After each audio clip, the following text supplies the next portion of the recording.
फिज़ा के पास आती है और ऐसा को अगर कहती है कि देखो खुदा का वास्ता है मेरा बसा बसाया घर मत उजाड़ना। मतलब ये है कि मैं जिस तरीके से अपने घर को चलाने की कोशिश कर रही हूँ तुम मुझसे पीछे ही रहो। मतलब तुम जानती हो मेरी सास को कि वो किस कदर यानी कि दिमाग फिरी औरत है और वो अपनी आई पर आए तो कुछ भी कर सकती है। तो इसलिए बेहतर यही है कि तुम हमारे रास्ते में मत आना।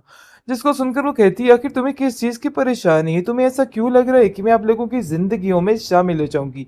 लेकिन जी इस बात के लिए नुमान खड़ा हुआ है और वो कहता है कि चाहे जो कुछ भी हो मैं अपने बेटे अली के साथ ज्यादती बर्दाश्त नहीं करूंगा, चाहे जो मर्जी हो जाए। लेकिन फिजा उसको समझाती है और कहती है कि देखिए बाबा, आपको जरूर कोई गलतफहमी हुई है। उसके साथ कोई ज्यादती नहीं कर रहा है, बल्कि वो उसकी माँ है और उसके लिए कोई अच्छा ही सोचेंगी। आप क्यों इस बात को नहीं समझ रहे? इन सब बातों में आप दोनों क्यों उलझ रहे हैं? मुझे तो इस चीज की समझ नहीं आ रही है। जिसको सुनकर जहारा कहती है कि मुझे तो समझ नहीं आ रही क्या कि ये लोग मेरी जान के दुश्मन क्यों बने फिरते हैं। हर वक्त इन लोगों को कोई ना कोई ऐसी बात याद आ जाती है और ऐसे किस्से याद आ जाते हैं कि ये लोग मुझे ही कसूरवार ठहराते हैं। आखिर कब तक ये सब कुछ चलेगा? मैं तो समझ नहीं पा रही इन सब चीज़ों को। आप देखेंगे कि जहारा कहती है कि देखो फिजा, ये बात तुम अपने जहन में रखना कि अगर तुमने ये सारे मामलात को संभालने की कोशिश ना की तो तुम्हारा घर खतरे में पड़ सकता है।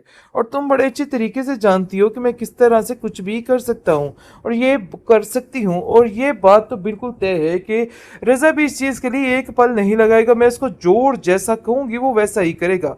वो साफ साफ आयजा को कॉल करती है और कहती है कि खबरदार, तुमने इस घर में आने का सोचा भी, ये मत समझना कि फिजा तुम्हारी बहन है और तुम्हारे इस घर में आने के रास्ते आसान हो जाएंगे। आइंदा से कभी हमें अपनी शक्ल मत दिखाना। ये बात तुम अपने जहन में अच्छे तरीके से बिठा के रख लो। जिसको सुनकर आयजा कहती है कि मैंने अपनी मंजिल को चुन लिया है, तो इसलिए बेहतर यही है कि आप अपने दिल से ये सारे वहमो गुमान निकाल दें कि मैं आप लोगों के बारे में क्या सोच रही हूँ और क्या नहीं सोच रही हूँ। आगे से फिजा कहती है कि अब उसकी टेंशन मत लीजिए। मैं आपको उसकी सफाई में कुछ नहीं कहना चाहती, लेकिन ये बताना चाहती हूँ कि आप लोगों को उसकी वजह से परेशान होने की जरूरत नहीं है। वो बहुत खुददार लड़की है और जो जो कुछ उसके साथ हुआ है ना, वो कभी भी इस घर का रुख नहीं करेगी। ये बात तो बिल्कुल तय है। रजा वैसे अपनी माँ से जाके कहता है कि आखिर जो कुछ हो रहा है ना, पता नहीं क्यों मेरा दिल इस बात के लिए गवाही दे रहा है कि जैसे सब कुछ गलत हो रहा है और आप इन बातों पे ध्यान ही नहीं दे रही है। जिसको सुनकर वो कहती है कि आखिर ये सब क्या मामला है? मुझे तो ऐसा लगता है कि जैसे फिजा कोई दोहरी चाल चल रही है, दिल ही दिल में मेरे बेटे को खिलाफ करके मेरे मुंह पे अच्छी बनने की कोशिश कर रही है। लेकिन फिजा याद रखना, अगर तुमने ये हरकतें की ना तो मैं तुम्हें कभी भी इस चीज़ के लिए माफ़ नहीं करूंगी और मैं कभी भी इस चीज़ से नहीं चाहूंगी कि तुम किसी भी तरह से मेरे बेटे को वर्गला के मेरे खिलाफ कर दो। और अगर तुमने ऐसा करने की कोशिश की तो मुझसे बुरा कोई नहीं होने वाला है। ये बात तो बिल्कुल तय है। जिसको सुनकर सब साफ कह देता है उसका शोर और कहता है कि खबरदार, किसी ने कोई भी ऐसी बात करने की हिम्मत और जरूरत की, क्योंकि मैंने बहुत बर्दाश्त कर लिया, लेकिन अब ऐसा नहीं। आपको हम लोग आयजा की गारंटी दे रहे हैं और आपको लेनी है तो ले, नहीं लेनी तो जाए बाढ़ में। मतलब ये है कि आयजा ने भी अब अपना जहन बना लिया है। उसने सोच लिया है कि चाहे जो मर्जी हो जाए, अब वो उस घर का दोबारा रुख नहीं करेगी। ये बात तो बिल्कुल तय और फाइनल है। लेकिन बेचारी आयजा के दिमाग में भी तो बात इस जहां आरा नहीं डाली थी, जिसकी वजह से उसका जहन पक्का पक्का बन गया था। लेकिन आज वो इस चीज़ से पीछे हट गई है कि आखिर ये सब कुछ क्या हो गया है, कि कहीं ऐसा ना हो कि अली के साथ उसकी ज़िंदगी में शामिल हो जाए तो सारा मसला उसकी ज़िंदगी के लिए बन जाए। क्योंकि वो जानती है कि अली जो है वो काफ़ी हठधर्मी के साथ अपनी माँ के साथ बात करता है और हक को हक समझता है। इसलिए वो इन सब चीज़ों को दबाने की खातिर ये सब कुछ कर रही है। मतलब ये है कि अपनी अना की तस्कीन के लिए ये सब कुछ किया जा रहा है। फिजा रज़ा के पास आती है और रज़ा को अगर कहती है कि देखो खुदा का वास्ता है मेरा बसा बसाया घर मत उजाड़ना। मतलब ये है कि मैं जिस तरीके से अपने घर को चलाने की कोशिश कर रही हूँ तुम मुझसे पीछे ही रहो। मतलब तुम जानती हो मेरी सास को कि वो किस कदर यानी कि दिमाग फिरी औरत है और वो अपनी आई पर आए तो कुछ भी कर सकती है। तो इसलिए बेहतर यही है कि तुम हमारे रास्ते में मत आना। जिसको सुनकर वो कहती है आखिर तुम्हें किस चीज़ की परेशानी है? तुम्हें ऐसा क्यों लग रहा है कि मैं आप लोगों की ज़िंदगियों में शामिल हो जाऊंगी?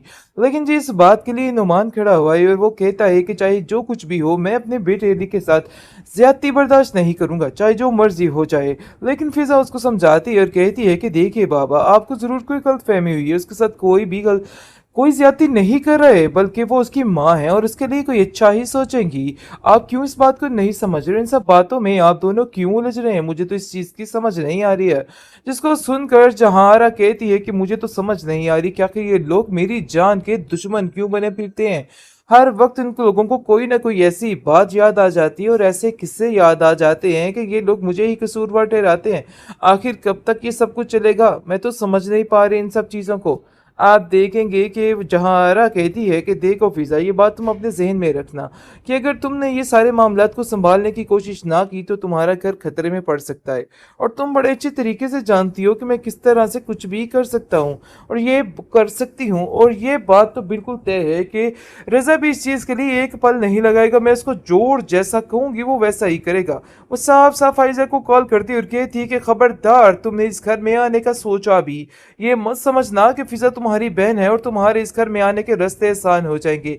आइंदा से कभी हमें अपनी शक्ल मत दिखाना। ये बात तुम अपने ज़हन में अच्छे तरीके से बिठा के रख लो। जिसको सुनकर आयज़ा कहती है कि मैंने अपनी मंज़िल को चुन लिया है, तो इसलिए बेहतर यही है कि आप अपने दिल से ये सारे वहमो-गुमान निकाल दें कि मैं आप लोगों के बारे में क्या सोच रही हूँ और क्या नहीं सोच रही हूँ। आगे से फ़िज़ा कहती है कि अब उसकी टेंशन मत लीजिए। मैं आपको उसकी सफाई में कुछ नहीं कहना चाहती, लेकिन ये बताना चाहती हूँ कि आप लोगों को उसकी वजह से परेशान होने की ज़रूरत नहीं है। वो बहुत खुददार लड़की है और जो कुछ उसके साथ हुआ है ना, वो कभी भी इस घर का रुख नहीं करेगी।